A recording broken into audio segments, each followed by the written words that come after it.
Even when you close your eyes, your mind keeps running, replaying the day, circling what was said, rehearsing what hasn't happened yet.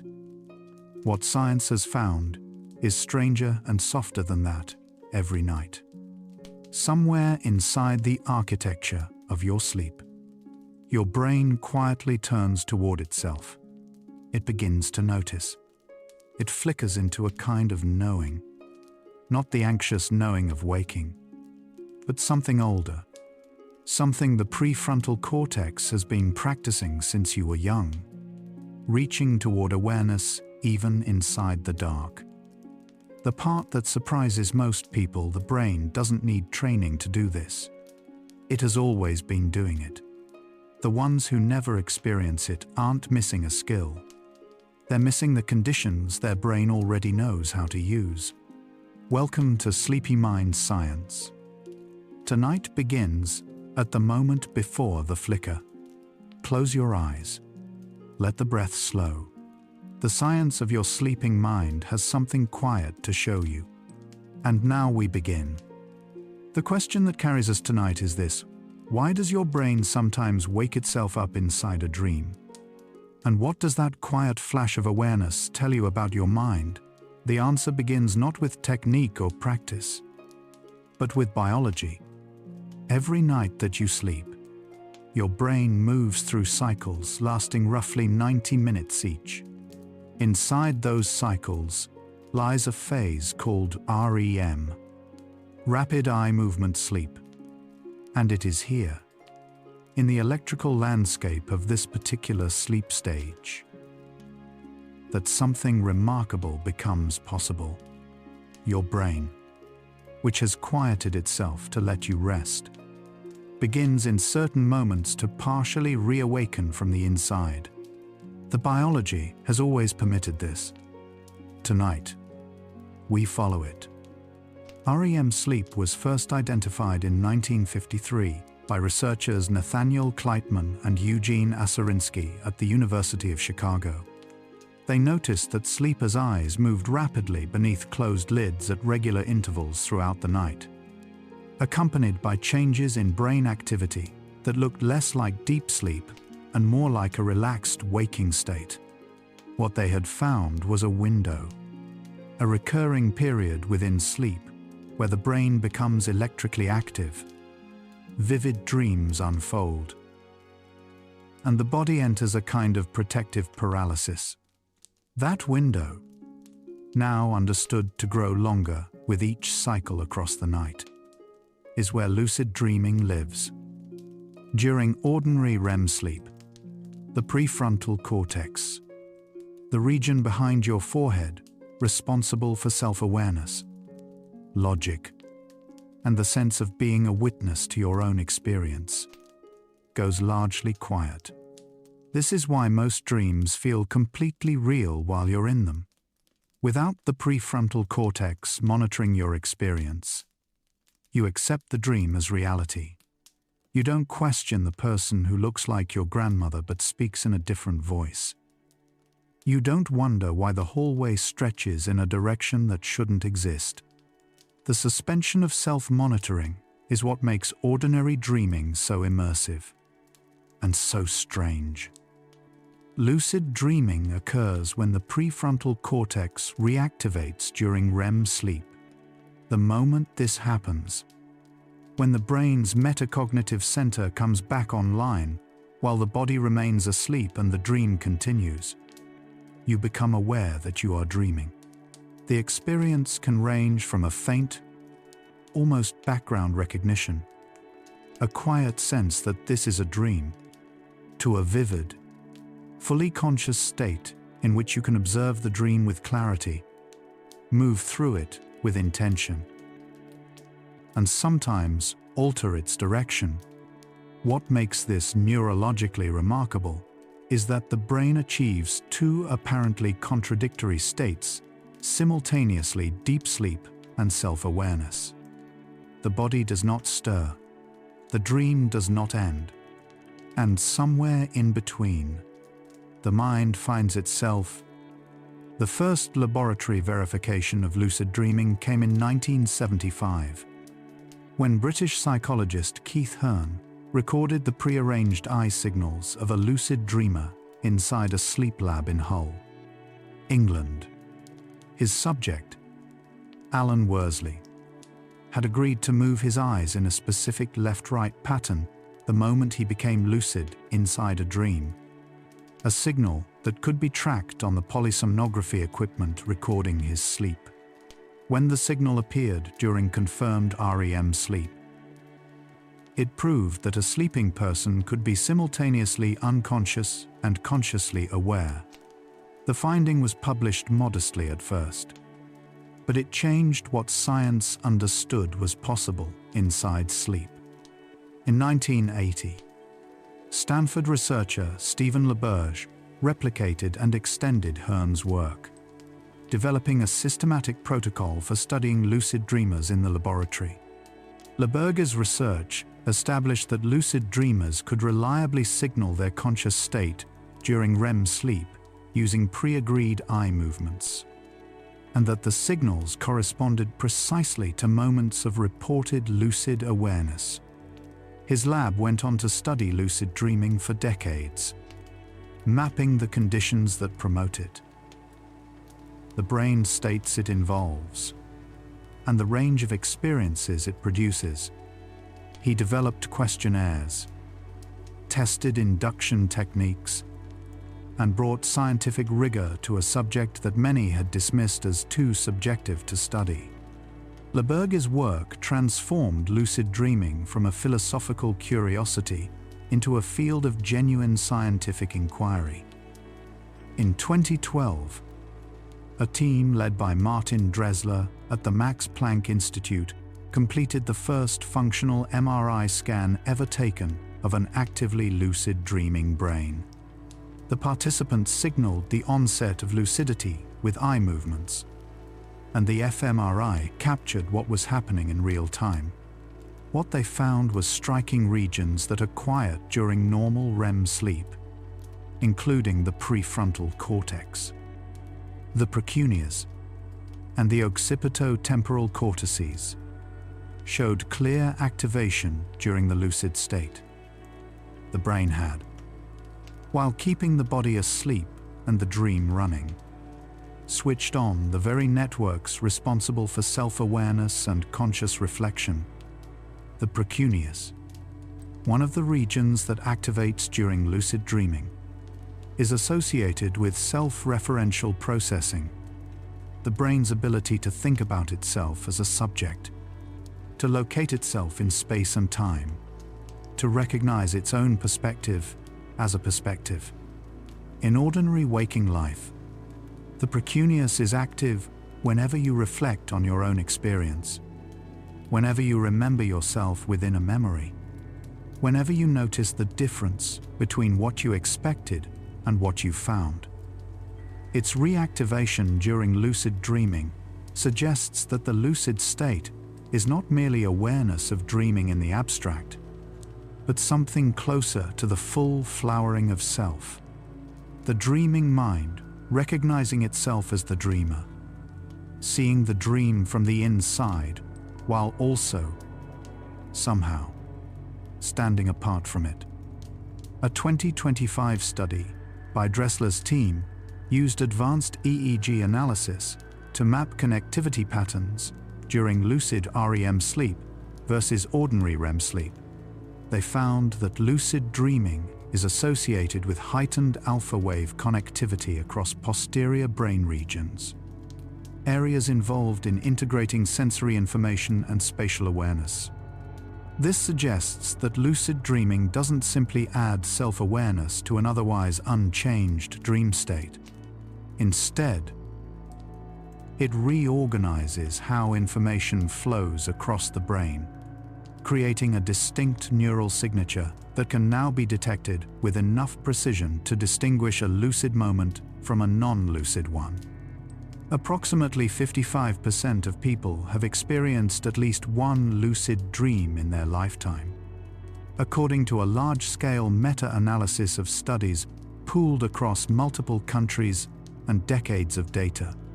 Around 23% report having lucid dreams at least once a month. These figures suggest that the capacity for lucid dreaming is widespread, not a rare gift, not a marker of unusual neurological organization, not a talent distributed only among those who practice meditation or sleep science. The brain that lucid dreams is not a specially configured brain. It is simply a brain that found, on a given night, the right conditions for its own metacognitive system to briefly reawaken during REM sleep. Most people carry this capacity without ever knowing it is there. The dorsolateral prefrontal cortex, or DLPFC, is the specific region most consistently implicated in lucid dreaming research. It sits at the intersection of working memory, self-monitoring, and the ability to hold two things in mind simultaneously. In this case, the ongoing dream and the awareness that it is a dream. Researchers have attempted to stimulate the DLPFC during REM sleep using transcranial direct current stimulation, a non-invasive method of modulating neural activity. In trials with participants who already had some history of lucid dreaming, the stimulation increased self-reported dream lucidity, suggesting the DLPFC's role is causal, not merely correlational.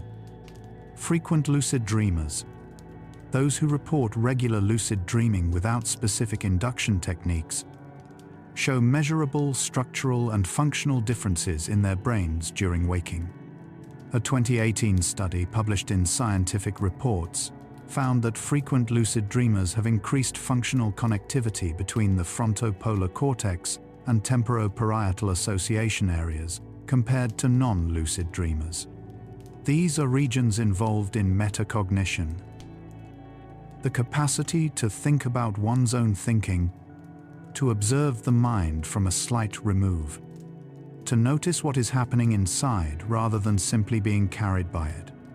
The finding suggests that frequent lucid dreaming may not be simply a habit of attention, but something that reflects, and possibly deepens, the brain's overall capacity for self-reflection across both sleeping and waking hours.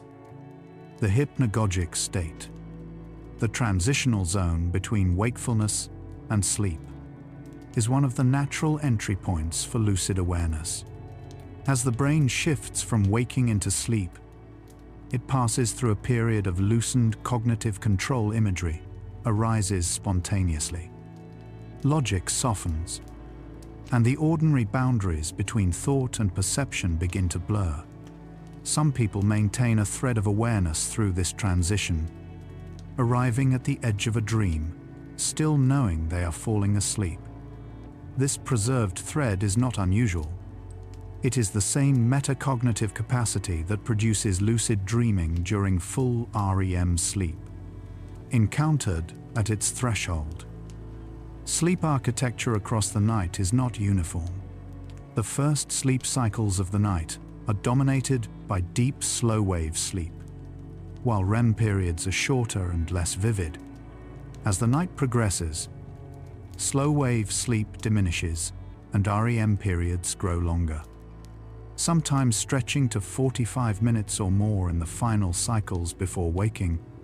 This means that the conditions most favorable for lucid dreaming, extended, biologically rich REM sleep, are concentrated in the second half of the night, particularly in the hours between 4 and 7 in the morning. The brain's capacity for self-awareness during dreams increases as the night deepens and the slow wave pressure lifts. Sleep longer, and the territory where awareness can flicker through becomes wider. The amygdala, the brain's emotion processing center, remains active during REM sleep, even when the prefrontal cortex goes quiet. This is one reason why non-lucid dreams are so emotionally charged: fear, joy, grief, and longing arrive without the moderating influence of the reflective mind. There is no perspective offered, no distance created. The emotion simply happens, as fully as any waking emotion, sometimes more fully. When lucid dreaming occurs and the prefrontal cortex reactivates, it introduces something like perspective into this emotional landscape. The dreamer can observe the emotion, recognize its dream origin, and, in some cases, navigate it with a degree of choice that is genuinely unavailable during ordinary waking distress. The observer arrives inside the feeling and changes what is possible.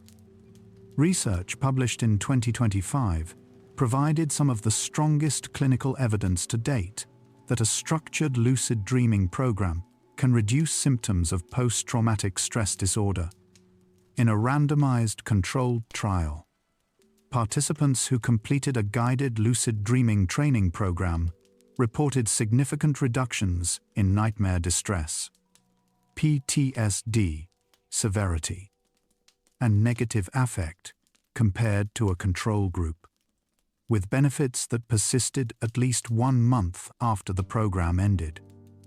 The study noted that REM sleep's neurochemical environment, with noradrenergic tone, reduced compared to waking, may make it a uniquely favorable context for revisiting emotionally charged content with less physiological arousal. Noradrenaline, also called norepinephrine, is a neurotransmitter strongly associated with the stress response during waking life. It sharpens attention and prepares the body for action.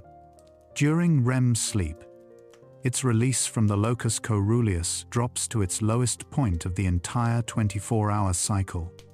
This neurochemical trough is part of what makes REM sleep emotionally restorative. The brain can process memory traces of difficult experiences without the physiological amplification that noradrenaline would provide. Old fears can be visited without the alarm bells ringing. Lucid dreaming occurs within this same neurochemical landscape, which may help explain why conscious navigation of dream content during lucid states carries genuine therapeutic potential. The chemistry of sleep creates a kind of safety the waking nervous system cannot always provide. The phenomenon researchers call dream signs, recurring elements, people, or environments that appear across multiple dreams, has been studied as a potential natural precursor to lucidity. Many people who begin spontaneously lucid dreaming report noticing, even before becoming fully lucid, a quality of familiarity, the sense that a particular place or situation has appeared before, that the geography is too consistent to be coincidence. This recognition, when it crosses a threshold of clarity, can trigger the prefrontal reactivation that produces full lucidity. The brain sometimes finds its own path to awareness, not through any deliberate technique, but through the slow accumulation of pattern recognition across many nights of dreaming. The capacity was always there. The familiar doorway simply opened it. Memory consolidation is one of REM sleep's primary documented functions. During this stage, the brain replays the experiences of the day, not in order, but in fragments and associations, and integrates them with older memories, stripping away some of the emotional charge they carried when they were new. The hippocampus works in concert with the cortex during this process, selectively strengthening some memory traces while allowing others to fade. Lucid dreaming takes place within this active memory environment, which may be one reason why some lucid dreamers report that significant personal memories surface with unusual clarity during lucid states. The brain's default mode network, a set of interconnected regions active during mind-wandering, self-referential thought, and imagination, shows overlapping activity patterns with the networks engaged during lucid dreaming. Both states involve the prefrontal cortex, the precuneus, and the posterior cingulate cortex working in coordination. This overlap suggests that the mental activity we experience as daydreaming, the mind drifting inward, rehearsing scenarios, inhabiting imaginative spaces, shares neural architecture with the kind of aware inwardness that characterizes lucid dreaming. The difference between a daydream and a lucid dream may be less a matter of category than of depth. Body paralysis during REM sleep, called REM atonia, is a protective mechanism that prevents the sleeper from physically acting out dream content. The brainstem sends inhibitory signals to the motor neurons controlling the limbs, effectively disconnecting the body's voluntary movement system during the dream state. This paralysis is complete and reliable in healthy sleepers. The dreaming brain can generate vivid sensations of running, flying, or speaking, but the body remains still, breath slow, hands resting wherever they were placed. The architecture of sleep protects both the dreamer and the room. Lucid dreamers are fully subject to REM atonia. They become aware inside the dream while their body remains safely motionless in bed, carrying the full richness of motion and sensation without moving an inch. Sleep inertia, the grogginess that follows abrupt awakening from deep sleep, does not typically follow lucid dreaming, because lucid dreaming occurs during REM sleep, which is a lighter, more electrically active stage. Waking from a lucid dream tends to feel relatively clean. Some researchers note that frequent lucid dreamers report particularly vivid and immediate recollection of dream content upon waking from lucid states, compared to the fragmentary recall typical of non-lucid dreams. The meta-awareness sustained during the dream may produce a different kind of memory encoding, one closer to episodic waking memory than to ordinary dream recall. Creative problem-solving during lucid dreaming has been reported anecdotally for centuries and studied more systematically in recent decades. A study by Brigitte Holzinger and colleagues found that some participants who set intentions before sleep to work on creative or personal problems during a lucid dream reported novel insights upon waking. The mechanism is not fully understood, but it may involve the brain's access, during REM sleep, to associative memory networks that are less constrained than those available during focused waking thought. The dreaming mind connects differently, and sometimes the connections it makes are ones the waking mind could not find alone. The relationship between lucid dreaming and waking mindfulness practice has been explored in a number of studies. People who score higher on measures of mindfulness, present moment awareness, non-judgmental observation of experience, tend to report higher rates of spontaneous lucid dreaming. The proposed mechanism is that mindfulness strengthens the prefrontal capacity for self-monitoring, making it more likely that this capacity will persist or reactivate during REM sleep.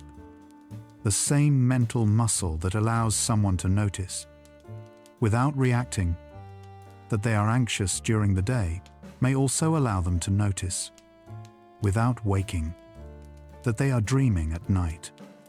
What the first 25 facts have quietly shown is this: lucid dreaming is not a performance the brain stages on demand. It is what happens when the brain's self-awareness system finds the right moment, the right depth, the right neurochemical conditions, and turns briefly toward itself inside the dark. The question is no longer whether your brain can do this. The evidence says it already has, or already could. The question that the next arc follows is different. What is the brain actually doing when it holds awareness and dreaming at once? And what does that simultaneous state reveal about the nature of your mind at rest? That is where the next arc begins. Let your attention settle gently on your body right now. Notice the weight of it, the quiet movement of breath, the way your hands rest without effort. Somewhere beneath the surface of awareness, your brain is already practicing tonight. Sorting, filing, preparing the architecture of whatever comes next. You don't have to do anything with that. Just let the body be heavy and the mind be soft. We continue. The neuroscientist Ursula Voss and her colleagues conducted one of the most rigorous studies of lucid dreaming brain activity in 2009, using high-density EEG to compare brain oscillations during ordinary REM sleep and lucid REM sleep. They found that lucid dreaming was associated with a significant increase in gamma band oscillations, high-frequency brain waves between 36 and 43 Hz, concentrated in frontolateral and frontal regions of the cortex. Gamma oscillations are associated with conscious awareness and cognitive binding, the process by which the brain integrates separate pieces of information into a unified, coherent experience. Their presence during lucid dreaming suggested that this state involves a form of high-level neural integration not present in ordinary dreaming.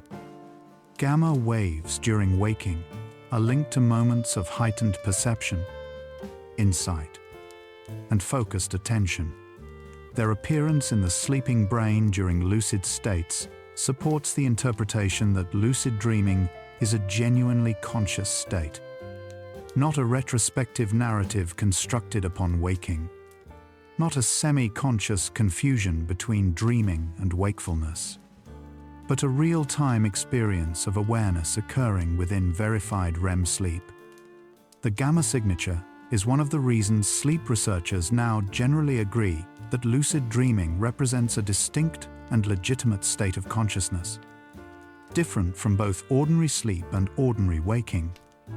The MILD technique, mnemonic induction of lucid dreams, was developed by Stephen LaBerge and remains one of the most scientifically studied methods of increasing the frequency of lucid dreaming. It involves waking naturally after several hours of sleep, spending a brief period reviewing a recent dream and forming a clear intention to recognize the next dream as a dream, then returning to sleep. The technique works not by forcing the brain into lucidity, but by loading the intention into working memory close to the onset of REM sleep, where it can interact with the brain's ongoing self-monitoring processes. Its effectiveness in controlled trials has been modest but consistent. The Wake Back to Bed protocol, which underlies the MILD technique, is effective partly because of sleep architecture. When someone wakes after 5 to 6 hours of sleep and then returns to sleep, they enter REM quickly, sometimes within minutes, because the homeostatic pressure for slow-wave sleep has been largely satisfied. The REM periods during this return sleep tend to be longer and more vivid than those of the earlier night. Any intention formed during the brief waking period is fresh in working memory when the brain enters this extended, rich REM window, creating the most favorable conditions for metacognitive reactivation. Not all lucid dreams begin from within an ongoing dream. Some begin at the threshold of sleep, in the hypnagogic state, when the dreamer carries waking awareness directly into the forming dream without losing consciousness. Researchers call this wake-initiated lucid dreaming, or WILD.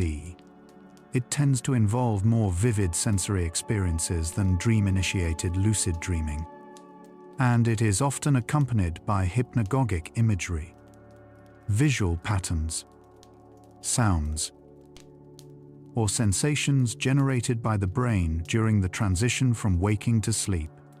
People who experience sleep paralysis, a temporary overlap between REM atonia and waking consciousness, sometimes find themselves at the threshold of WILD without seeking it.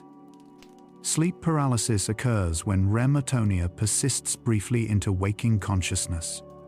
The person becomes aware, sometimes hearing sounds, sometimes sensing a presence in the room, while the body remains completely unable to move. In most cases, it lasts less than a minute and resolves without consequence. In cross-cultural literature, sleep paralysis has generated some of the most enduring supernatural narratives in human history. The night hag of English folklore, the kanashibari of Japanese tradition, the incubus and succubus of medieval European accounts. What those traditions named as visitation, neuroscience now understands as the boundary between REM and wakefulness.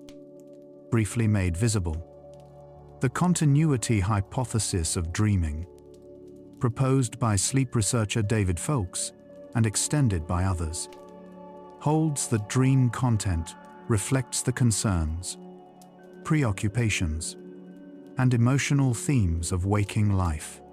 People who are anxious during the day tend to have more threat-containing dreams. People processing grief often dream of those they have lost. People rehearsing a skill, athletes, musicians, surgeons, sometimes continue that rehearsal in dreams. The continuity hypothesis suggests that dreaming is not random neural noise, but a kind of overnight version of the mind that was active all day, still sorting through what matters and what doesn't. Nightmares are the continuity hypothesis at its most vivid and least welcome.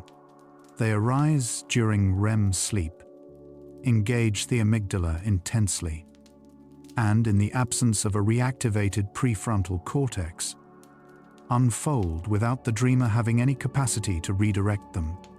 This is precisely why the therapeutic potential of lucid dreaming for nightmare disorders is significant if the dreamer can maintain awareness inside the nightmare.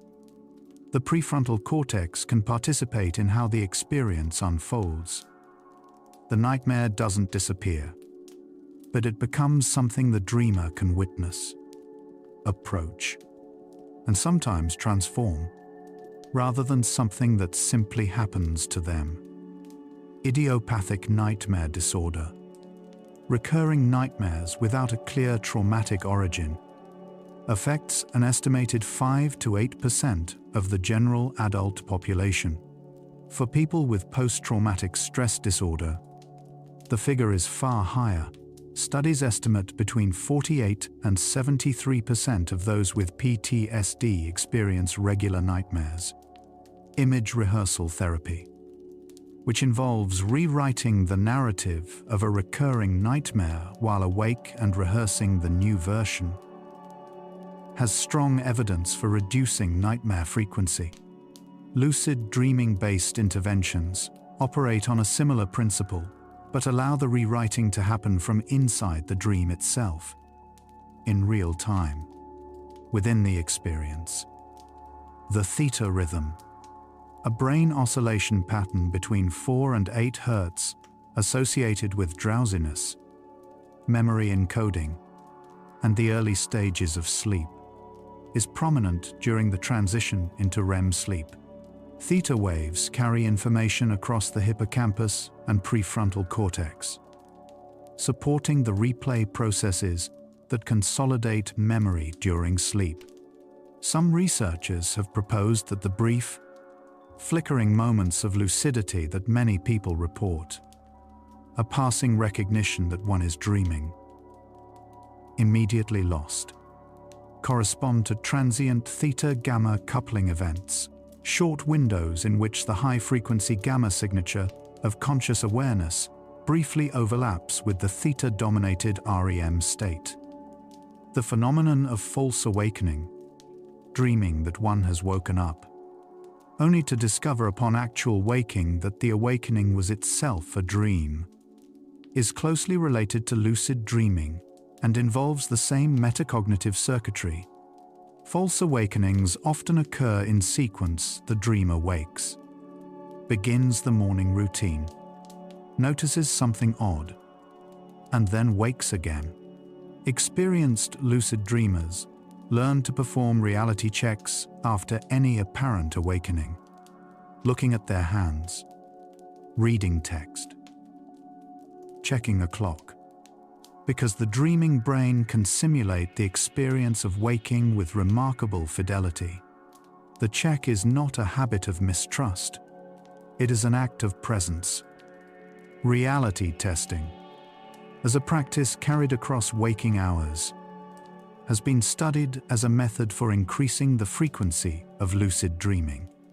The principle is straightforward.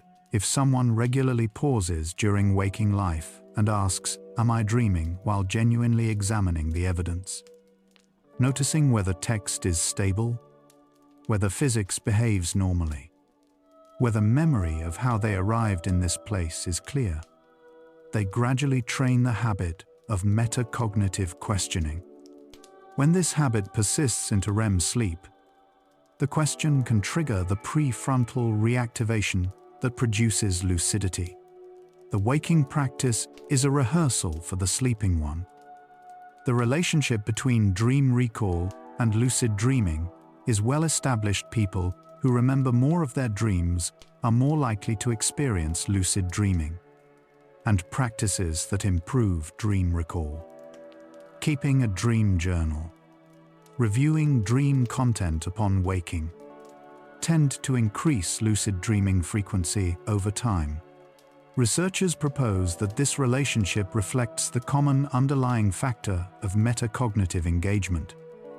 The same attention to internal mental events that allows a person to remember dreams also tends to increase the likelihood that internal monitoring processes will remain active during those dreams.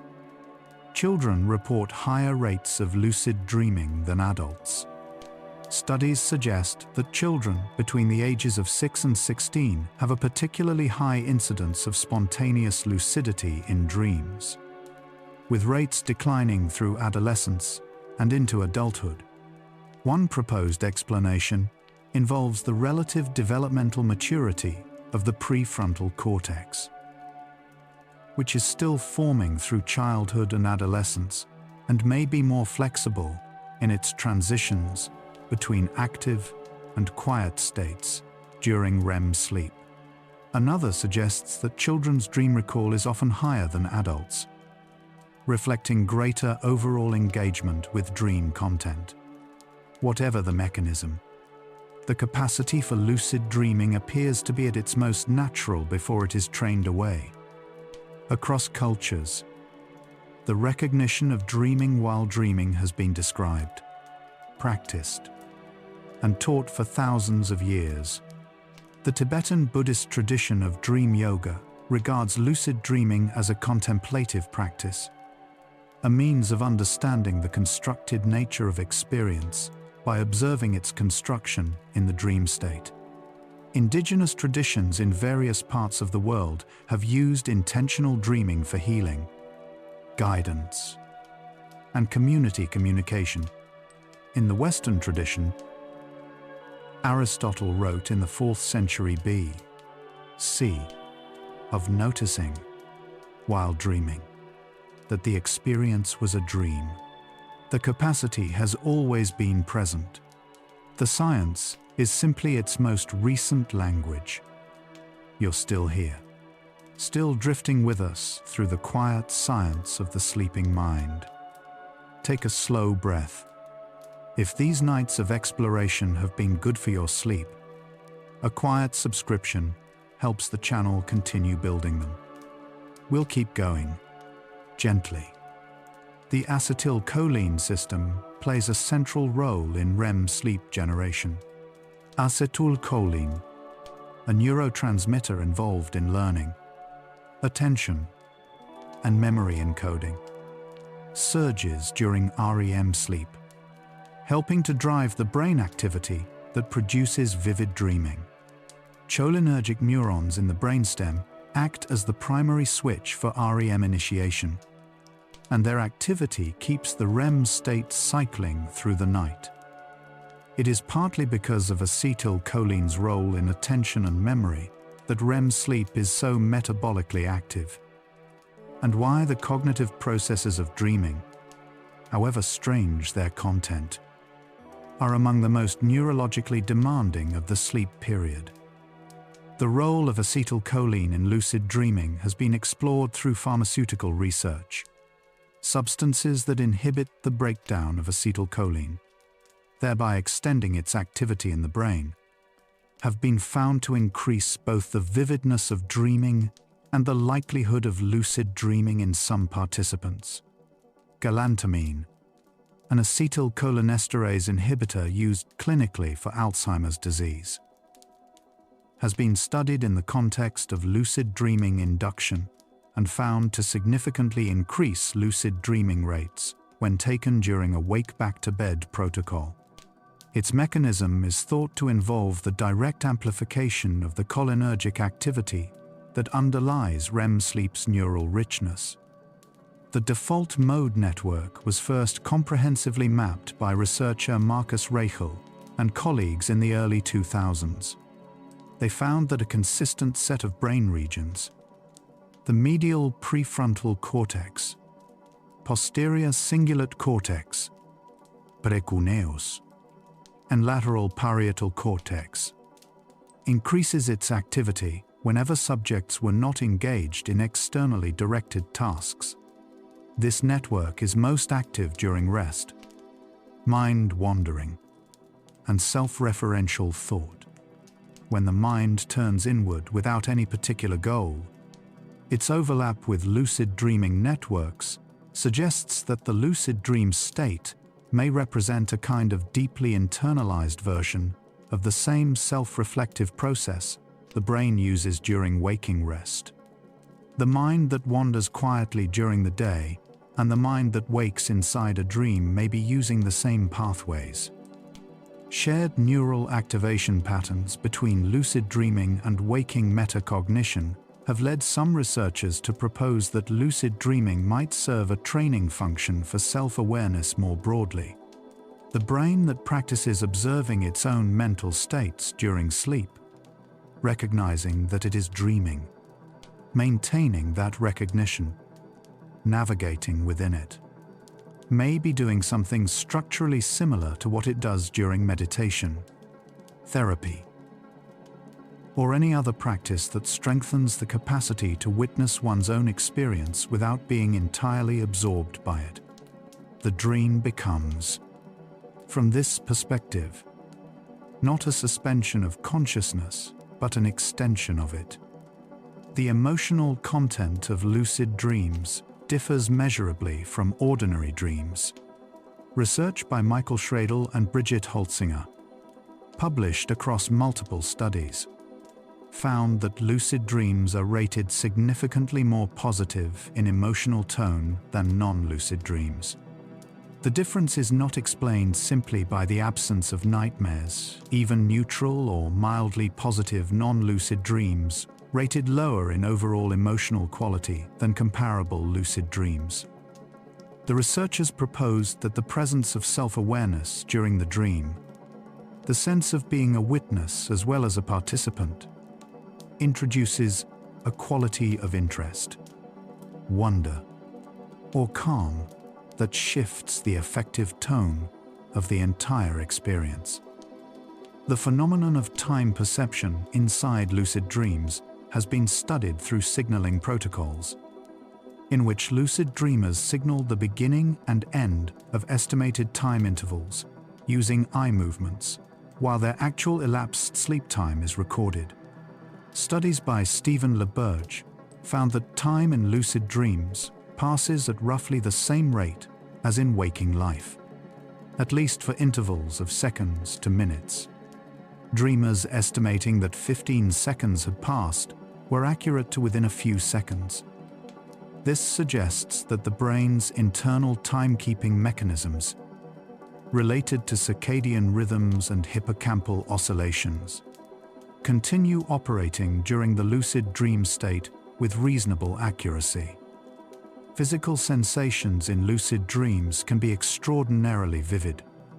Lucid dreamers report sensations of texture, temperature, taste, and proprioception, the sense of the body's position and movement in space, that are indistinguishable in subjective quality from waking perception.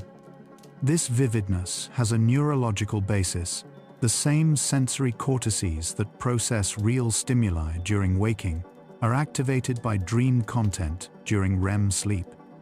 In lucid states, where attention can be directed deliberately towards specific sensory aspects of the dream, this activation can be sustained and intensified. The sleeping brain is, in certain sense, one of the most sophisticated sensory simulators in the known universe. The practice of setting intentions before sleep, formulating specific questions or goals one wishes to carry into the dream state, has roots in multiple contemplative traditions and has been examined in psychological research.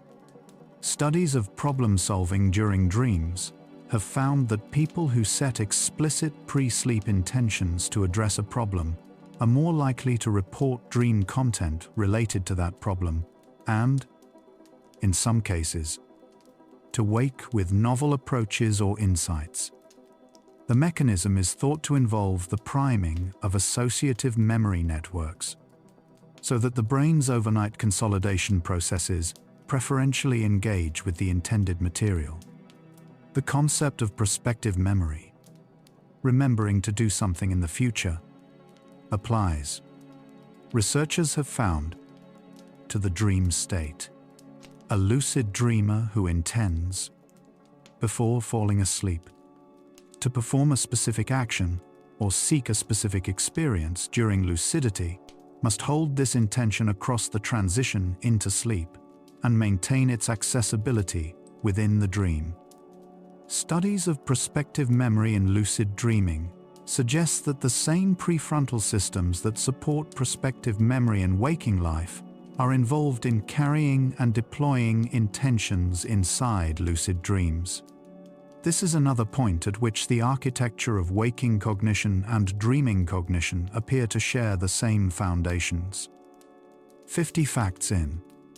The question has shifted shape. We came asking why the brain sometimes wakes itself up inside a dream. The evidence shows the better question is not why, but when, because the conditions are not as rare as they seemed. The prefrontal cortex reactivates spontaneously in a majority of people. It does so most readily during long, late-night REM periods, when the brain is neurochemically calm and metacognitively primed. The tension the second half follows is this. If the capacity is so widespread, why is the experience still so elusive? And what is the mind actually doing with awareness when it finally arrives? That is the question the second half follows. Let the breath find its own pace now. You've traveled a long way from the day. The brain behind your closed eyes is somewhere deep in its own territory, sorting, connecting, laying down what it will carry forward and releasing what it won't. You don't have to follow any of it. You don't have to know which is which. Let time soften around you. Let the facts recede like sounds heard from the next room. Still present but no longer urgent. You are already doing what you came here to do. The night is already at work. We continue, gently. The question of what the aware mind actually does once it arrives inside a dream is one of the most interesting in sleep science. Surveys of lucid dreamers show that the most common first response to achieving lucidity is not to exert control. It is to look. People stop, observe their environment, examine their own hands, test the physics of the space around them. The initial impulse is witnessing. This behavioral pattern aligns with what is known about prefrontal function, when self-awareness reactivates, the first thing it tends to do is take in information. Assessment precedes action. The dreaming mind, suddenly aware of itself, pauses before it acts. The stability of lucid dreams is a challenge many dreamers encounter. Upon achieving lucidity, the dream can destabilize. The visual environment begins to fade. The sensory richness diminishes, and the dreamer finds themselves waking before they had intended to. Researchers and experienced lucid dreamers have described techniques for maintaining dream stability, focusing intently on a specific visual detail, rubbing the hands together to sustain kinesthetic sensation, spinning in place. Each of these strategies appears to work by engaging sensory processing systems strongly enough to sustain the REM state despite the destabilizing influence of the newly activated prefrontal cortex. The fragility of the early lucid state reflects a genuine neurological tension. The prefrontal cortex's reactivation during REM sleep is not a stable equilibrium. It is a transient fluctuation in the brain's ongoing balance between sleep-maintaining and waking-promoting systems. Too much activation and the brain tips fully into waking. Too little, and the metacognitive thread dissolves back into ordinary dreaming. The experienced lucid dreamer has learned, often through trial and error across many nights, how to inhabit this narrow band, conscious enough to know the dream for what it is, relaxed enough to let it continue. Shared dreaming. The idea that two or more people can meet and interact within the same dream has never been validated in controlled laboratory research. Despite persistent anecdotal reports and its prominent place in various spiritual traditions, there is no replicated scientific evidence that dream content is genuinely shared across sleepers. What has been documented is that people who are emotionally close or who share preoccupations often dream of similar themes and scenarios on the same nights, a finding consistent with the continuity hypothesis and shared waking concerns, rather than any form of direct dream-to-dream contact. The brain's capacity for spontaneous narrative generation during dreaming, producing coherent scenarios, characters, dialogue, and apparent causality without any external input, is one of the more remarkable features of REM sleep. The narrative machinery of the dreaming brain is not merely random. It tends to produce scenarios with internal consistency, meaningful emotional arcs, and characters whose behavior reflects the dreamer's models of how people act. The story the dreaming brain tells is generated from the inside out, using memory, emotion, and association as raw material, which is why dreams so often feel less like movies watched and more like lives briefly lived.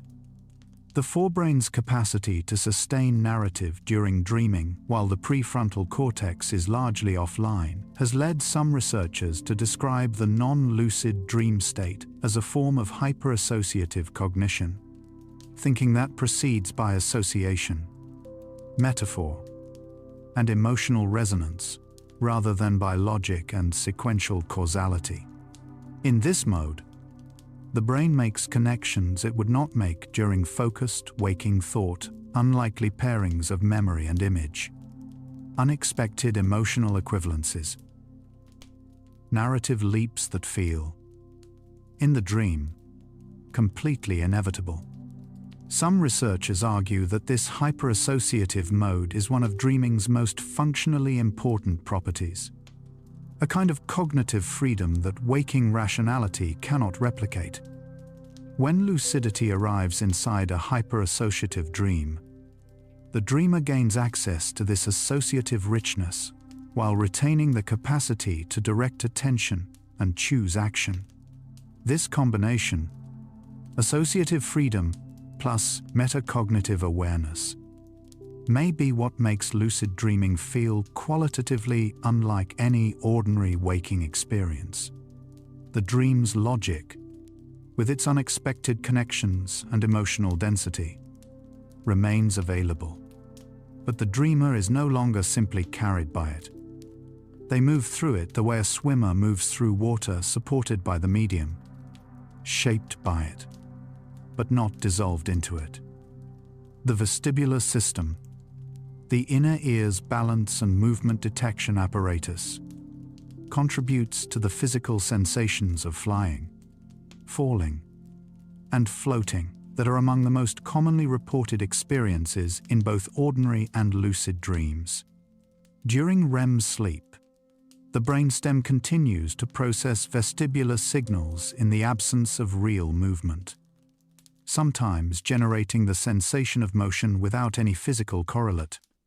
The vividness of flying dreams, so consistent across cultures and throughout recorded history, may reflect the brain's tendency to interpret spontaneous vestibular activation as upward movement, an experience that, in waking life, would require extraordinary circumstance. Lucid dreamers who attempt to fly in their dreams report that the experience draws on the same physical intuitions as waking movement. Leaning forward produces forward motion. Adjusting balance affects trajectory, even though none of the normal physical constraints apply.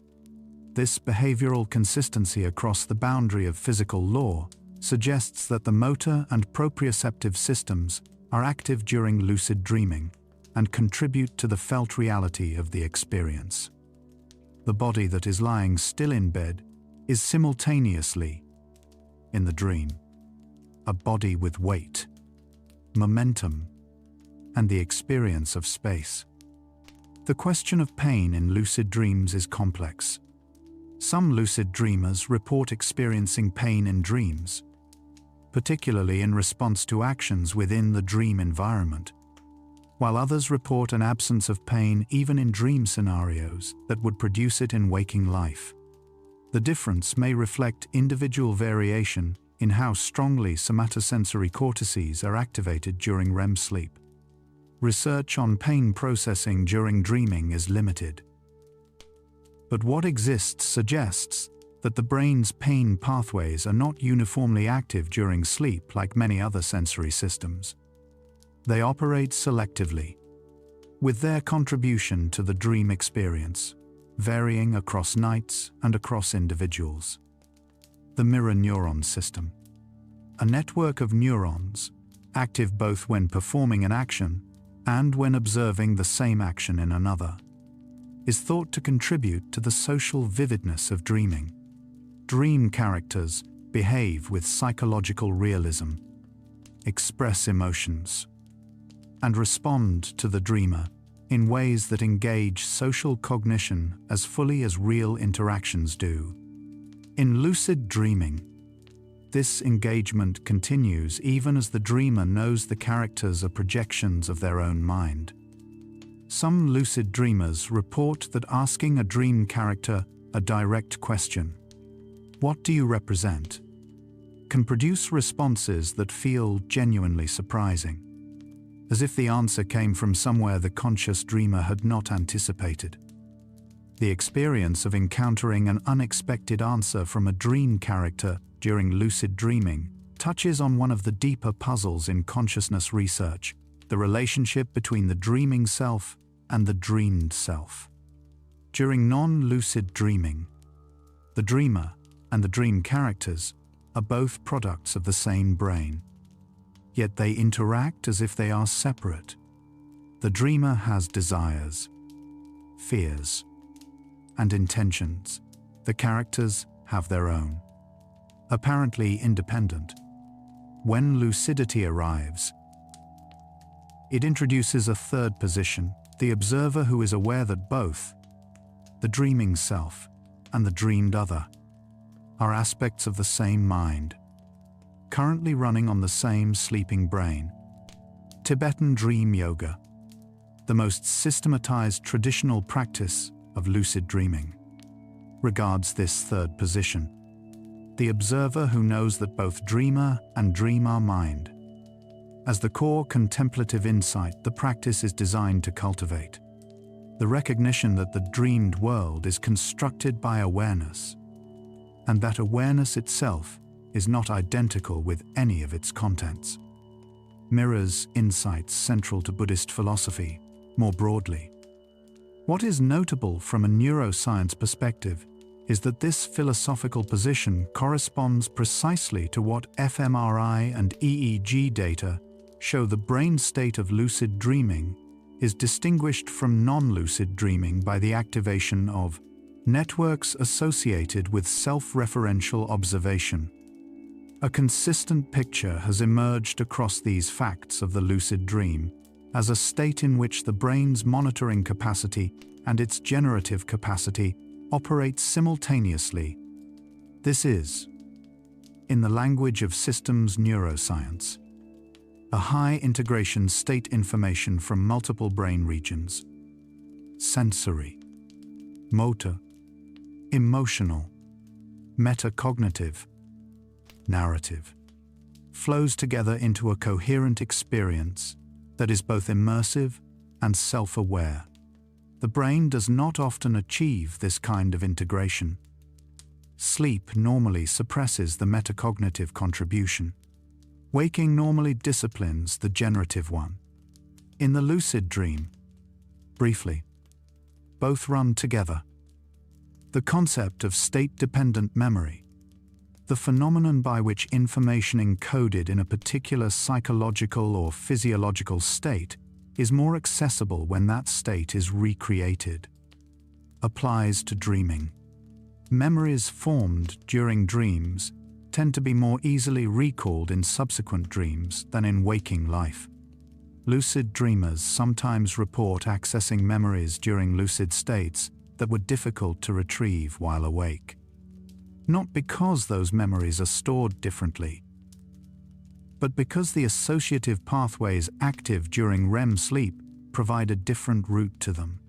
The night has its own geography of memory, mapped differently from the one available by day.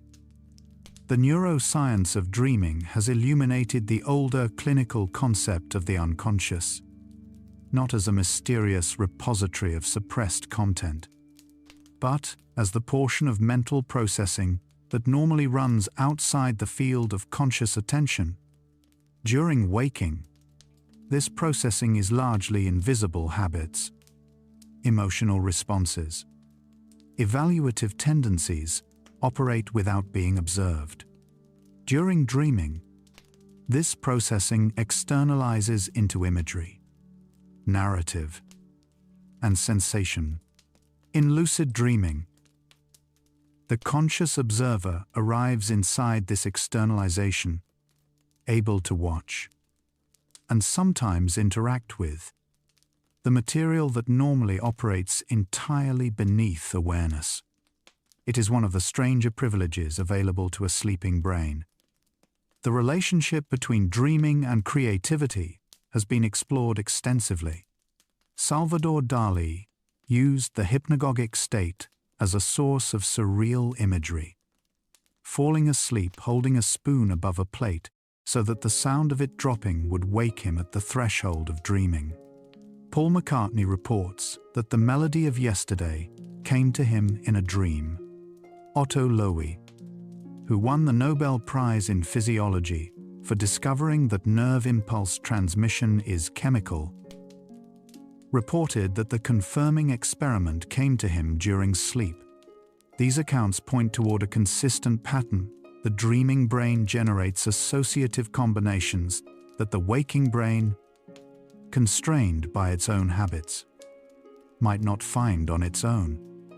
Hypnopompic hallucinations, perceptual experiences that occur in the transitional zone between sleep and waking, are the counterpart of hypnagogic hallucinations and share the same neural origin: the gradual, non-uniform reactivation of sensory cortices during the transition out of REM sleep.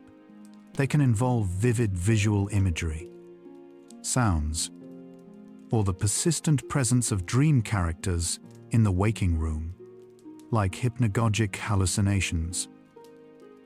They are benign in the vast majority of cases and reflect nothing more than the brain's natural asynchrony in shutting down and restarting its various systems. The border between sleep and waking is not a wall. It is a gradual negotiation. Narcolepsy, a neurological condition characterized by sudden, uncontrolled transitions into REM sleep, is associated with dramatically elevated rates of both sleep paralysis and vivid hallucinations at the boundary of sleep. People with narcolepsy also report high rates of lucid dreaming. The condition results from the loss of neurons that produce hypocretin, a neuropeptide that stabilizes the boundary between waking and REM sleep. Without adequate hypocretin, the boundary becomes permeable, and the brain crosses it without the usual preparation. The frequency of lucid dreaming in narcolepsy is consistent with the hypothesis that lucidity arises at the intersection of REM sleep activation and waking-like cortical engagement. Research into the relationship between meditation and sleep has found measurable effects on REM sleep architecture.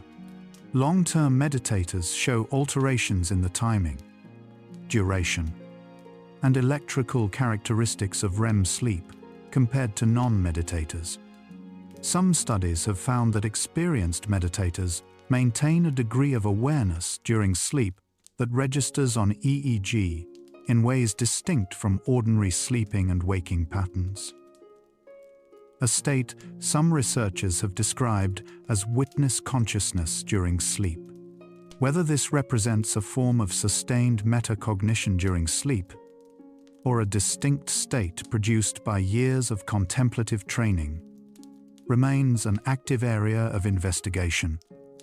The default mode network, during deep meditation, shows reduced activity, a pattern associated with the quieting of self-referential thought and the loosening of narrative identity. During lucid dreaming, this same network is partially active. The self-referential system is engaged enough to produce the awareness I am dreaming, but not so engaged as to generate the full, anxious narrative of waking identity. Some researchers have proposed that both states, deep meditation and lucid dreaming, approach a similar functional territory awareness without the usual content of awareness, conscious, but lightly held. The therapeutic use of lucid dreaming in clinical settings is still in its early stages, but the evidence base is growing.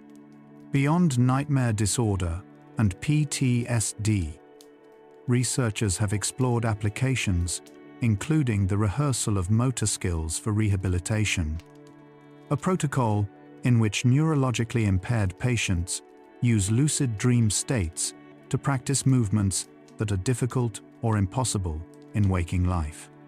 Small studies have found that this rehearsal carries some functional benefit. Consistent with what is known about the motor cortex's activity during dreaming, the pathways that produce movement in waking life are active in dreaming even when no movement occurs. The ethics of intentional dream manipulation, of deliberately altering the content of one's dreams, particularly in therapeutic contexts, has begun to receive attention from bioethicists and sleep researchers. Questions include: who owns the content of a dream? Does intentional manipulation of nightmare content change the psychological meaning of the original trauma? Are there risks to sustained lucid dreaming practice that research has not yet captured? These questions remain mostly open. What is currently established is that short-term lucid dreaming practice, as studied in controlled trials, has not produced adverse effects in healthy participants. Technological approaches to inducing or enhancing lucid dreaming have expanded significantly in the past decade. Wearable devices that detect REM sleep through eye movement or physiological signals and deliver gentle auditory or tactile cues to the sleeper. Cues designed to enter the dream without waking the dreamer, have been developed and tested by several research groups and commercial producers. Results are mixed. Some studies show modest increases in lucidity rates. Others show no effect. The challenge is precise timing. The cue must arrive at a moment when the brain is in a state receptive to external input without being so light that the cue simply wakes the sleeper. What the science has established, from the first laboratory signals in 1975 to the most recent EEG connectivity maps, is this lucid dreaming isn't a skill you learn. It's a natural act of self-awareness your sleeping brain has always been trying to give you. The prefrontal cortex does not need instructions. What it needs is the right neurochemical conditions, the right sleep depth, the minimal interference of a mind not so disrupted by worry that the natural process cannot complete itself. The remaining facts carry a different quality, not what the science proves, but what the science quietly witnesses. Breathe out slowly. Let the body grow a little heavier with each breath. Let the mind grow a little quieter. Somewhere beneath all the mechanisms and the names, beneath the prefrontal cortex and the gamma waves and the REM cycles, something very simple is happening right now. Your brain is resting, and in that rest, it is doing things you will never fully see, sorting what mattered, connecting what belongs together. Occasionally, in the right conditions, turning briefly toward the light of its own awareness. You don't have to do anything with that. Just let the body settle. Just let the breath be enough. Tonight began with the sense that even closed eyes don't fully quiet the mind. What the science shows is softer than it seems. The running mind is not a malfunction. It is a brain doing exactly what it was built to do. Attending, monitoring, preparing. And the same capacity that keeps it running during the day is the one that, at the right depth of sleep, produces the quiet miracle of waking inside a dream. REM sleep is the sleep most sensitive to disruption.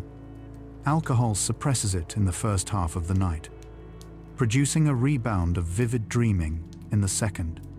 Chronic sleep deprivation compresses and distorts REM across the entire night.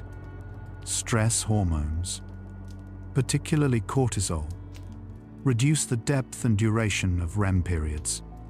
The brain most starved of rest is the one least likely to find the conditions for lucid dreaming.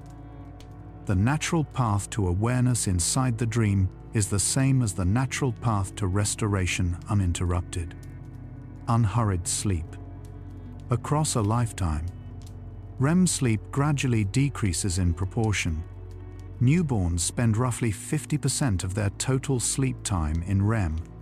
By early adulthood, this has fallen to about 25%. In older adults, it can fall further still, and the architecture of REM changes with it. Whether these shifts alter the frequency of lucid dreaming across the lifespan is still being studied. What is clear is that the brain's overnight life is not static. It evolves with every decade lived. The body during REM sleep does something the waking body cannot, simultaneously maintaining deep muscular relaxation while the brain generates intense electrical activity. The heart rate fluctuates. The breath becomes irregular. The eyes move. Internally, the brain is as active as during waking. Externally, the body is as still as during deep sleep. This paradox has earned REM sleep its older name, paradoxical sleep. What it contains: the dreaming mind's occasional recognition of itself remains among the more beautiful facts in all of biology. Some researchers have proposed that lucid dreaming is not an aberration of the sleep state, but a glimpse of the sleeping brain's natural direction, the way it would always move if conditions permitted. The prefrontal cortex evolved to model, monitor, and reflect. During sleep, it is suppressed, not because monitoring is harmful, but because it would interfere with deeper restorative work. The suppression is never complete, and in the gaps, awareness flickers through. The word lucid comes from the Latin lucidus, bright, clear, shining with light. It was chosen by Frederik van Eden, the Dutch psychiatrist who coined the term in 1913, to describe the quality of mental clarity that distinguishes aware dreaming from ordinary dreaming. His terminology became standard not because his understanding of the mechanism was accurate. He worked decades before the neuroscience existed, but because the word itself was right. The state is, among other things, a brightening. The fact that lucid dreaming concentrates in the second half of the night connects to something many poor sleepers know: the dreams that feel most real, most vivid, most difficult to shake, come in the early morning hours. The long REM periods of that window produce the densest, most fully developed dream experiences the brain generates.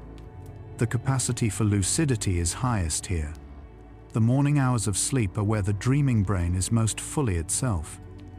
The practice of keeping a dream journal, recording dreams upon waking, before any other activity, has effects beyond improving recall. It trains the dreamer's relationship to dream content, the habit of treating the dream as something worth attending to, meaningful enough to document. Over time, this changes how the dreaming brain treats its own content. The attention paid to dreams is something the brain registers. The practice of witnessing, repeated each morning, gradually extends backward into the night. There is a form of grief specific to lucid dreaming, the grief of waking, coming out of a vivid, emotionally resonant lucid dream can produce a distinct sense of loss, not of the content itself, but of the clarity and freedom the state provided. Some lucid dreamers describe the waking moment as a kind of exile, returning from unusual openness into ordinary perception. This grief is a form of testimony. It speaks to how rare, in waking life, that quality of aware presence actually is. The neuroscientist Anil Seth has proposed that all perception, waking and dreaming, is a form of controlled hallucination, the brain's best prediction of the causes of its sensory input. During waking, predictions are constrained by real sensory data. During dreaming, with sensory input suppressed, the predictions run unconstrained, producing the full, convincing world of the dream. From this view, the waking world and the dream world differ not in fundamental nature but in the degree of external constraint. The dreaming brain is doing what the waking brain does. It simply has more freedom. The self that exists inside a lucid dream is, neurologically, a reduced version of the waking self. The full narrative identity, autobiography, social role, plans, anxieties, is not available in complete form during dreaming. What remains is something simpler, the sense of being a perspective, a witness, an experiencing subject. Some contemplative traditions regard this simplified self as closer to the essential nature of experience than the elaborate construction of waking identity. The lucid dreamer holds it lightly. Dreams in REM sleep are more narratively structured and emotionally complex than dreams in other sleep stages. NREM sleep also produces mental activity, but it tends toward repetitive thought and less vivid imagery. Reports of lucid awareness during NREM sleep are far rarer. The architecture of conscious experience during sleep is stage-dependent. The particular combination of properties that makes lucid dreaming possible appears specific to the REM environment. The state has its address, and it is there. Whether dreams carry meaning, whether their content holds interpretive significance for waking life, remains genuinely unresolved in contemporary psychology. What is established is that dream content is not random. It reflects waking concerns, emotional preoccupations, and memory processing in lawful ways. What is not established is that any particular symbol carries universal meaning. The most defensible position is individualized dreams reflect the particular brain that generates them. Their significance, if any, is particular to that brain's history. The sleep of people who have reported transformative dream experiences tends to be described in terms of unusual vividness rather than unusual technique. Tesla. Gekule. Einstein, what survives in each account is the sense of waking with something already formed. The waking mind finds it. It did not make it.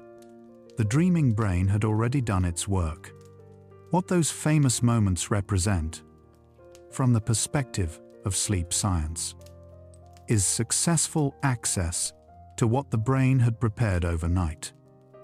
The neurochemical conditions of early morning REM sleep, elevated acetylcholine, reduced noradrenaline, reduced serotonin, produce a state researchers describe as optimal for flexible, associative thought. These are the conditions of creativity as well as the conditions of dreaming. The hypnopompic window, when the brain is emerging from its most creative state, carries the associative richness of the night, briefly available to a mind not yet fully organized by the demands of the day. The most creative moment may be the first one, before full waking arrives.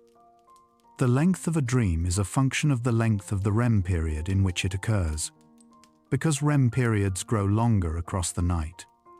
The longest, most fully developed dreams tend to occur in the final sleep cycles. A dream in the last REM period of a full night's sleep may unfold across 30 to 40 minutes of subjective time. A complete, narratively developed world generated by the brain. In the dark, for no audience but itself, dreaming across cultures shows both striking universality and meaningful variation. Flying dreams, falling dreams, chase dreams, and the anxiety of appearing unprepared in a formal situation appear across cultures with enough consistency to suggest they tap fundamental neurological themes. At the same time, the specific content varies in ways that reflect cultural context and personal history. The dreaming brain is both universal and irreducibly individual, both species general and, in its deepest particulars, entirely your own. Animals, including many mammals, show behavioral and physiological signs of REM sleep. Sleeping dogs twitch and move their legs. Sleeping cats show rapid eye movements. Sleeping birds show REM-like periods. Whether these animals experience anything during this stage is a question science cannot currently answer. What can be said is that the neural machinery of REM sleep, the brainstem generators, the cholinergic systems, is evolutionarily ancient. The dreaming brain is not a human invention. The glymphatic system, the brain's waste clearance mechanism, is most active during deep sleep.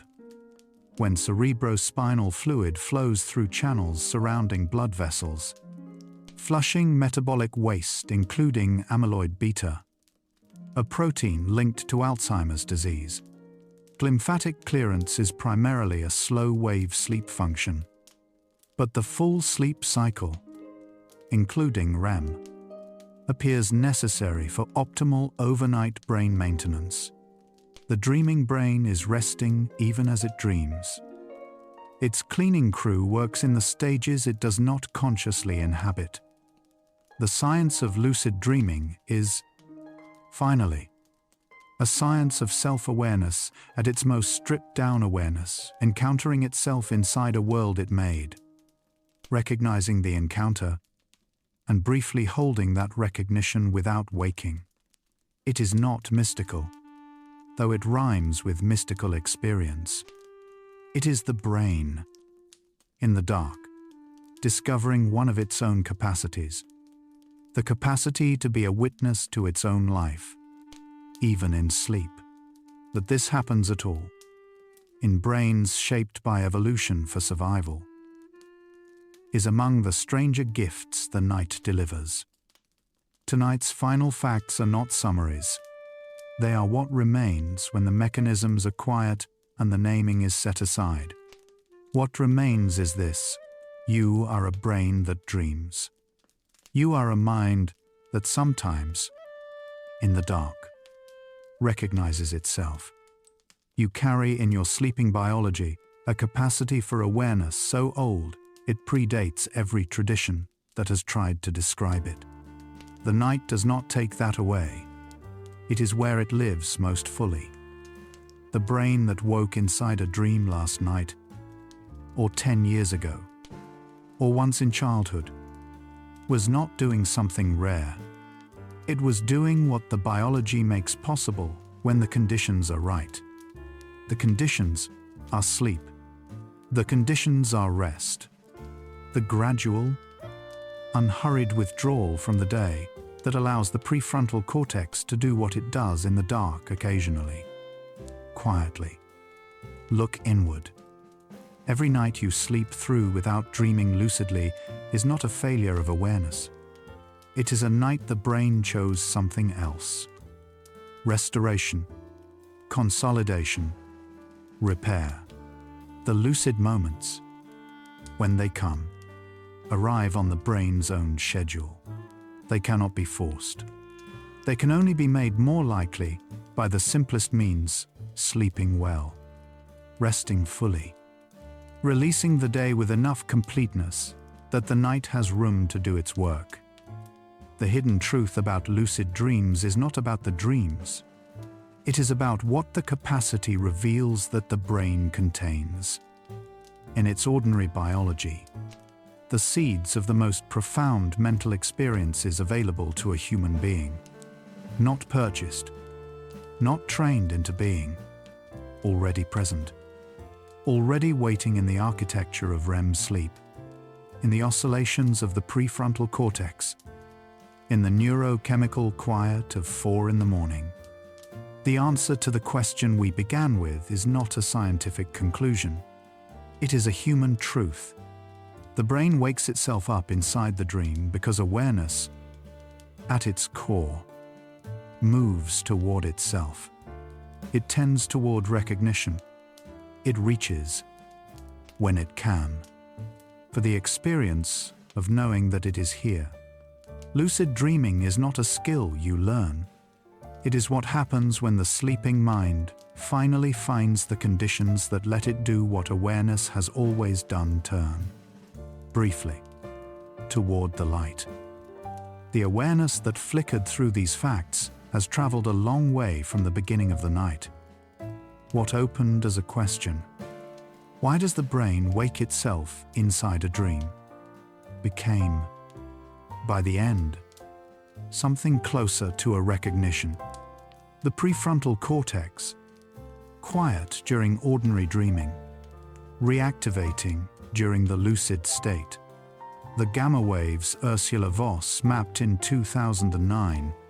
The eye signals Alan Worsley sent from inside a verified dream in 1975. what the science witnessed through all of it is this: the sleeping mind was never simply absent.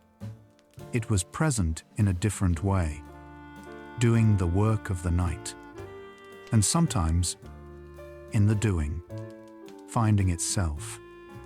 Lucid dream. The most relaxing facts to fall asleep. 2 has been tracing the geography of the sleeping mind across many hours. The next hour follows the question of what the dreaming brain does with emotion, how it processes, transforms, and sometimes releases what the waking mind could not. That hour is waiting whenever you are ready. Something is already loosening now. The way the brain, at this depth, sets down what it was carrying. Let the breath slow to whatever pace it finds on its own. If sleep comes, let it take you into the long REM of the early morning, where the dreaming is richest, and the awareness, when it comes softly. But if your eyes are closed, stay there. Rest well. Quiet mind. The capacity you carry does not require you to be awake for it. Where the science of sleep becomes the softest place to land. Good night.